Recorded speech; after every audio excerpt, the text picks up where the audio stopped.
نشركهم معنا. أنا شخصيا بحب أشركهم كلهم معايا، أحب أشركهم معايا في أمور كثيرة، في الخدمة، في التجارب، في الضيقات، في الأفراح، في طلبات الناس. ولم يغزلوني يوما ما. أتعرض لموقف صعب كل عيد للملاك ميخائيل، وميخائيل يثبت لي إنه معنا بشكل غير عادي. هوذا ميخائيل واحد من الرؤساء الأولين قد جاء لإعانتي.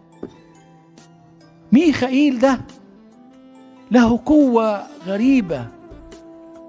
الواحد كان يحب وهو طفل صغير كده يروح الكنيسة كده، يجلس عندنا في أيقونة حلوة للملاك ميخائيل، الواحد كان يبص لها كده وعينيه تروح في ميخائيل. وواضح أن هذا الملاك الجليل لم ينسى هذا المحبة. كل عيد للملاك ميخائيل في شهر 9 كده واتي تجي لي تجربة كده، وأبص ألاقي ميخائيل قال لي ما تشيلش هم، أنا أخلص لك كل حاجة. طبعا يستخدموا بشر في الحلول. ما هو مش شرط ان انا ابص الاقي الملاك ميخائيل ظهر لي، لا، ممكن الملاك ميخائيل يعين واحد من اولاده، من خدامه، من الناس حبايبه، هم معانا وشايفين.